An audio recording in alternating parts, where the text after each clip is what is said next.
4.90 grams of KClO3 potassium chlorate when heated produced 1.92 grams of oxygen and the residue KCl left behind weighs 2.96 grams.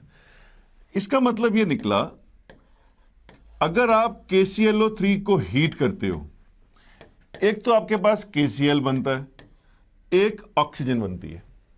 आइए पहले इसको balance कर लें.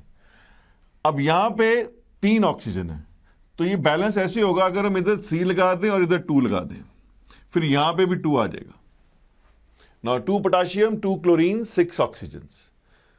हालांकि इसमें कोई बैलेंसिंग रिक्वायर्ड नहीं है इस क्वेश्चन में. तो ये तो यहां पे हमने सिर्फ law of conservation of mass को प्रूव करना है, यानी कि mass of reactant is equal to mass of products.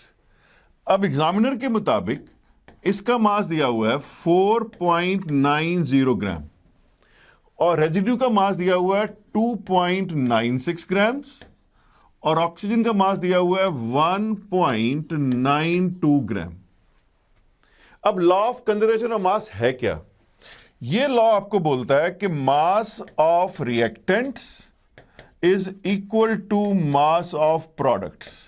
ये हमने दोनों इक्वल प्रूव करने हैं. Mass of reactants is equal to mass of products. अब ये तो हमें गिवन है सीधा ही 4.90. प्रोडक्ट्स क्योंकि 2 हैं, उनके मासेस अलग अलग हैं, वो दोनों आप ऐड कर लो. अगर इन दोनों को हम ऐड करते हैं तो ये आ जाता है 4.88 ग्राम. ये कितना है? 4.90. तो it is almost equal. The difference is just 0.02. तो वो कोई मेजर डिफरेंस नहीं है, इट कैन बी इग्नोर्ड.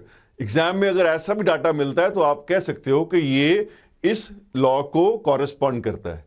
तो since mass of reactant is almost equal to mass of product, और इसीलिए मैंने एग्जांपल क्लास में ली है कि mass of reactant is almost equal to mass of products, it verifies law of conservation of mass.